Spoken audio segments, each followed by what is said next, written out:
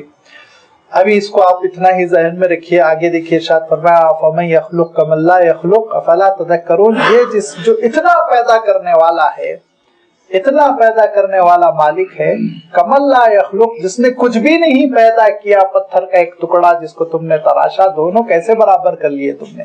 افلا تذکرون، عقل نہیں ہے تم کو، غور و فکر نہیں کرتے؟ اتنا پیدا کرنے والا کہ اس نے جن چیزوں کو پیدا کیا، ان نعمتوں کو اگر تم شمار کرنا چاہو تو نہیں شمار کر سکتے ہو۔ وَإِن تَعُدُّوا نِعْمَتَ اللَّهِ لَا تُحْصُوهَا، اگر تم اللہ کی نعمتوں کو گننا چاہو گے تو نہیں گن سکتے، نہیں شمار کر سکتے۔ کہاں سے انسان سلسلہ شروع کرے؟ اپنے جسم کی نعمتوں کو گنے، آسمان کی نعمتوں کو گنے، زمین کی نعمتوں کو گنے، مانوی نعمتوں کو گنے، ظاہری نعمتوں کو گنے، کتنی نعمتوں کو گنے؟ ابھی سب آپ چھوڑ دیجئے، اب ایک مانوی نعمت کو آپ لیجئے۔ مانوی نعمت کو یوں لیجئے کہ اللہ تعالیٰ ارشاد فرما رہا ہے کہ دیکھو، جس پروردگار نے تمہاری ضیافت کا اتنا انتظام کیا کہ پہلے دن تم کو جس چیز کی ضرورت ہے وافر مقدار میں وہ فراہم کیا، وہ پینے کا مشروب ماں کے سینے سے تمہارے لیے دستیاب ہے، پہلے دن سے، پہلے گھنٹے سے اس نے اویلیبل کر دیا۔ اور اس کے بعد تم ذرا بڑے ہوئے، 6 مہینے اور 8 مہینے کے کیا ہوئے کہ اس نے تمہارے لیے کھانے پینے کا انتظام کیا۔ اور پھر جیسے جیسے تمہاری عمر بڑھتی گئی، غذا بڑھتی گئی، سالڈ غذاؤں پہ آتے چلے گئے، اور ویسے ویسے چیزیں تم کو ملتی جا رہی ہے۔ اور تم کو جب کہا جائے تو اس سے کوئی ایک انسان مراد نہیں ہے، پوری انسانیت۔ اور پوری انسانیت میں بھی صرف موجودہ دور کا انسان مراد نہیں ہے، حضرت آدم علیہ السلام کی پہلی نسل سے لے کر قیامت تک کی آخری نسل تک سب کو یہ ساری چیزیں مل رہی ہیں، اور ایک خاص انداز میں مل رہی ہیں، ایسی پابندی کے ساتھ مل رہی ہیں کہ کبھی کبھی ایسا ہوتا ہے کہ آپ کے شہر سے، آپ کے ملک سے ان چیزوں میں سے ایک چیز ختم ہو جاتی ہے تو واویلا مچ جاتا ہے، حکومتیں گر جاتی ہیں، اور گری ہوئی حکومتیں اٹھ جاتی ہیں کہ بازار سے پیاز غائب ہو گئی تو اس سے معلوم یہ ہوا کہ ایک تہلکہ مچ گیا۔ اگر اللہ تعالیٰ چاہے اور پوری دنیا سے اگر وہ ایک ہفتے کے لیے پانی کو غائب کر دے تو انسان کیا کر لے گا؟ کبھی غور کرتے ہو تم؟ کبھی غور کرتے ہو؟ غور نہیں کرتے۔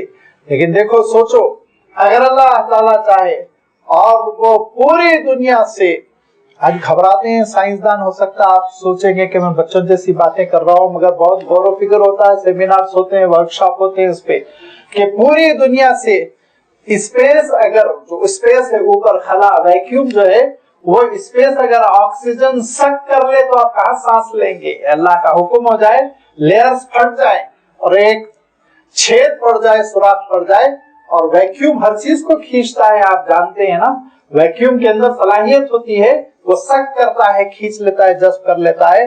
تو یہ آکسیجن کو اگر چند گھنٹوں کے لیے اگر اللہ تعالیٰ کے حکم سے، لائٹ جاتی ہے کہ نہیں جاتی ہے، پورے شہر سے کبھی چلی جاتی ہے، ہم دیکھتے رہ جاتے ہیں، ایسے ہی اگر ایک اچانک معلوم یہ ہوا آکسیجن ختم ہو گئی اور ایک ہفتے کے لیے یہ آکسیجن دوبارہ نہیں آئے گی تو کیا کرے گا انسان؟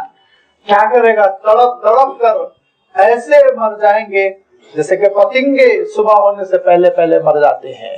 یہ کیفیت ہو جائے گی انسانوں کی۔ تو پروردگار نے کتنا انتظام کیا، آپ ذرا غور کرو ظاہری نعمتوں کو، اور ظاہری نعمتوں کو غور کرتے کرتے اللہ تعالیٰ نے الفاظ بدل دیے، بہت پیاری ترتیب اللہ تعالیٰ نے اختیار فرمائی۔ کیا فرمایا؟ وہ جس نے اس دھرتی پہ تم کو جینے کے لیے بھیجا، اور یہاں پہ جہاں پر تمہاری ضیافت کا انتظام ہے وہاں تمہارے لیے راستے بھی بنا دیے، اور وہ راستوں پر اس نے لینڈ مارکس رکھے، اور ایسے اس نے علامتیں رکھی جس کے ذریعے سے تم منزل تک پہنچ سکتے ہو۔ اور منزل تک پہنچنے کے لیے لفظ استعمال کیا تہتدون، ہدایت کا، کہ تم ہدایت پا سکتے ہو، اور وہیں پر ایک کنایا استعمال کیا، وہ بالنجم، اور پھر آسمان پہ ستارے بھی تو ہوتے ہیں، ان کی روشنی سے تم اپنے راستوں کی پیمائش کرتے ہو، اپنے راستوں کو سمجھتے ہو۔ دیکھو، یاد رکھو، جس پروردگار نے